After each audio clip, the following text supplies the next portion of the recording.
In the early 20th century, the existence of life on other planets of the solar system was considered highly probable. This was confirmed by new astronomical discoveries, seasons and channels on Mars, seas on the Moon, and clouds on Venus were found. Some scientists believed that the existence of Martian vegetation was proven, and its presence on Venus was possible. But in the 60s and 70s, unmanned spacecraft found that the conditions on planets closest to Earth were extremely hostile. Venus turned out to be a hot, rocky desert under a layer of deadly clouds of sulfuric acid. And Mars is a real freezer with an average temperature of minus 76 degrees Fahrenheit and an atmosphere almost made of pure carbon dioxide. It would seem that life in the solar system exists only on the third planet from the Sun. But recent findings in the field of microbiology have turned our ideas about life itself upside down. At the end of the 20th century, scientists discovered extremophilic microorganisms that can survive at temperatures up to 250 degrees in volcanoes, in geysers, on the ocean floor, and in permafrost. It turned out that many terrestrial organisms do not need oxygen or sunlight to exist.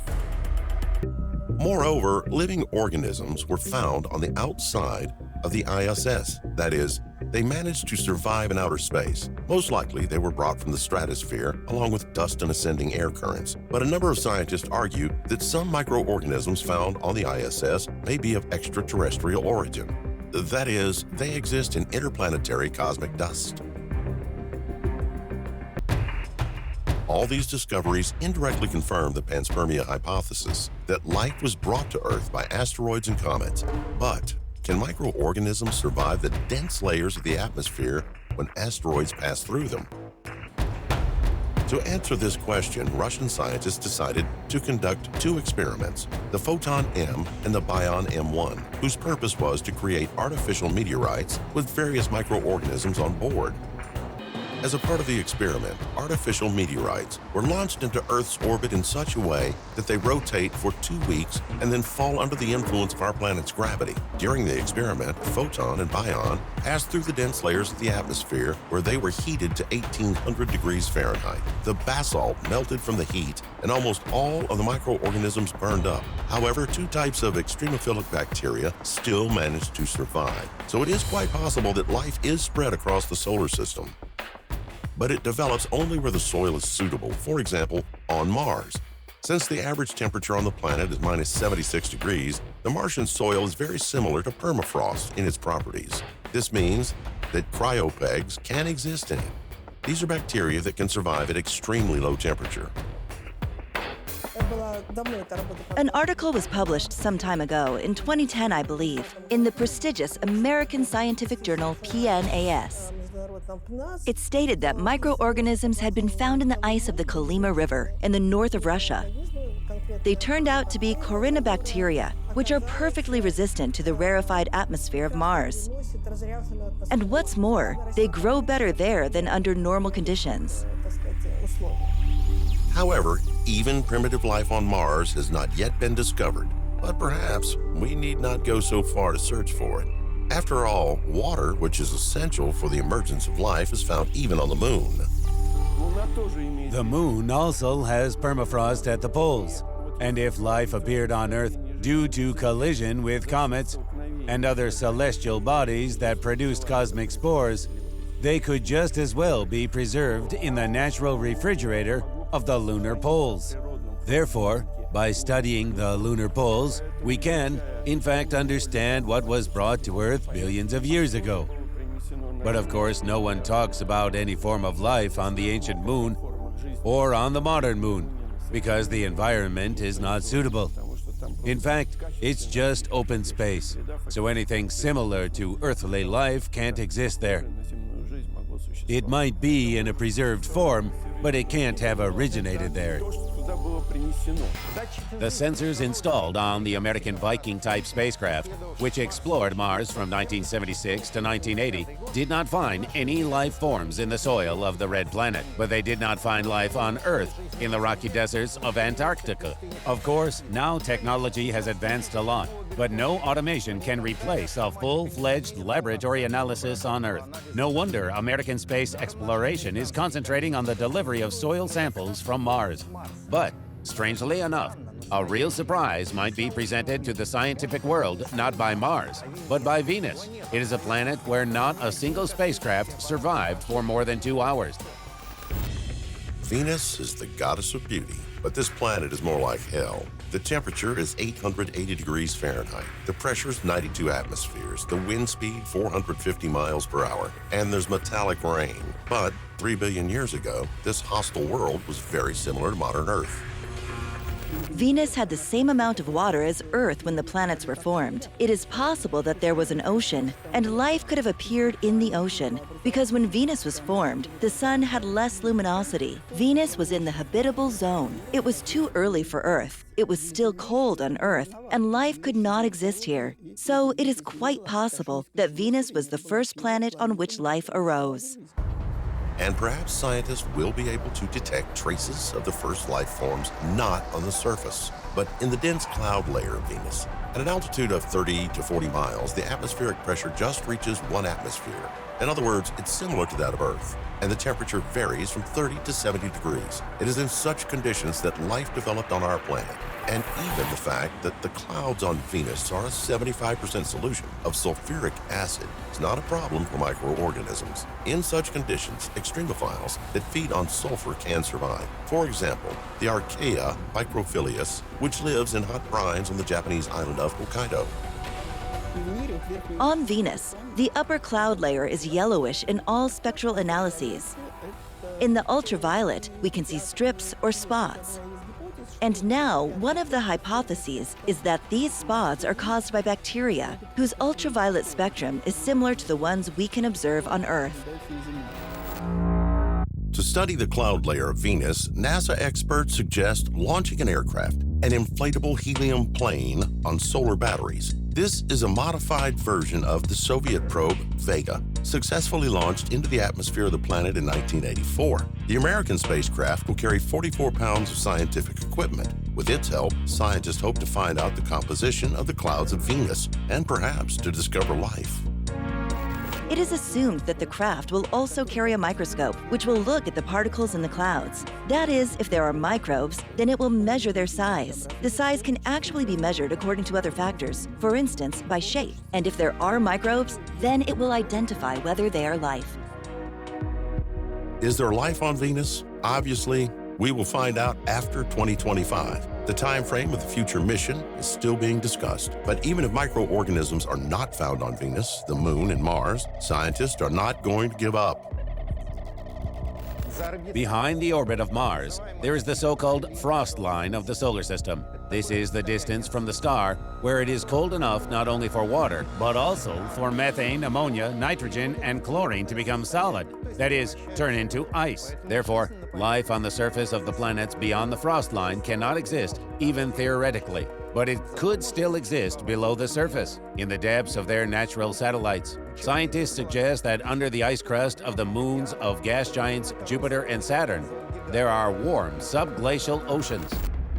Thanks to the research of NASA's unmanned probes, scientists know that water in the liquid state is present on Europa, Jupiter's moon, and on Enceladus, Saturn's ice moon. It is already quite obvious that there is a subsurface ocean on Europa, Jupiter's moon, since there is a planet-wide ice crust. In recent years, in 2014 and 2016, geyser activity was discovered with the help of the Hubble telescope. That is, emissions were discovered. There is no doubt that there is a subsurface water ocean on Saturn's nearest satellite, Enceladus, since there is powerful geyser activity on this satellite. This is Saturn's closest satellite, and so the physical explanation is clear.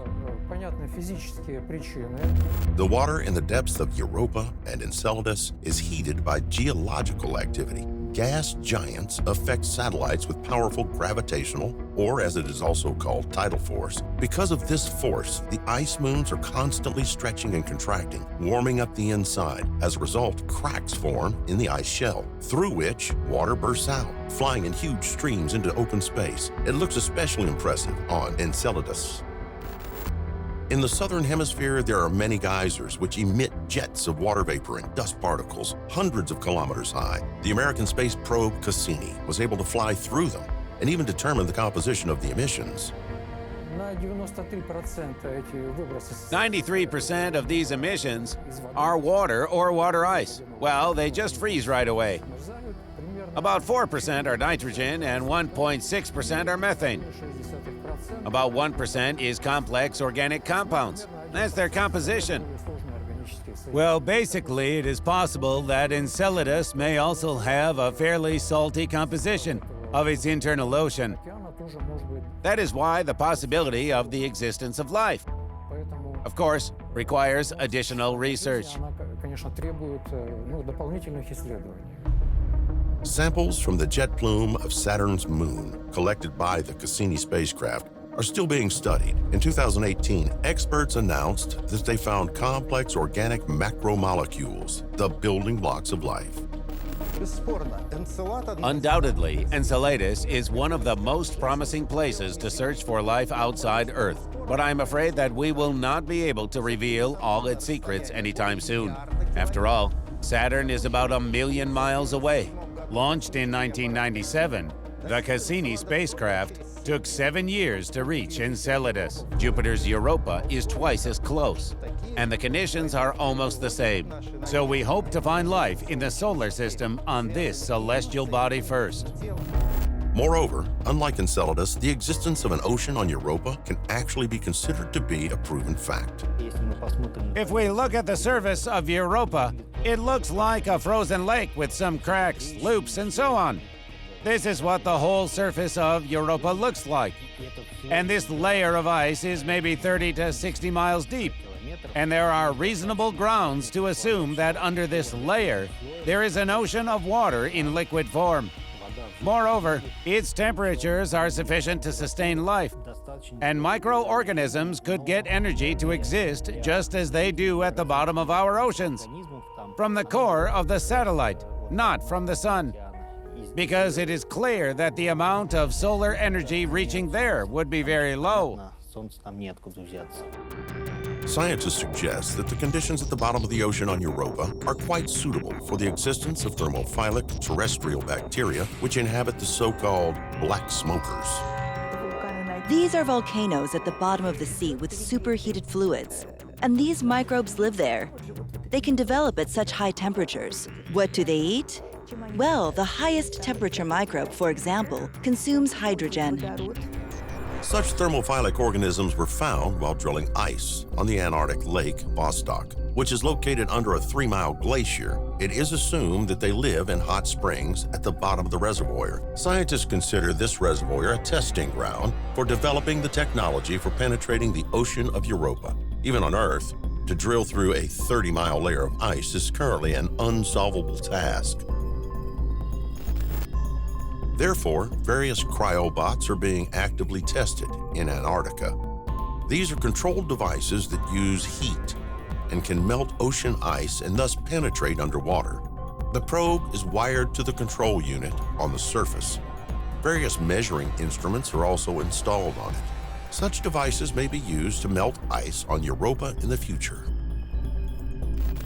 Water melts well, so this probe can produce a borehole just by melting ice. Of course, we'll have to resolve the issue of communication there to control its movements and so on. But I'd like to point out that these are not unsolvable problems. They have been discussed seriously, and with the advancement of modern space exploration, we can solve them. What makes penetrating the subglacial ocean on Europa possible is its tectonics.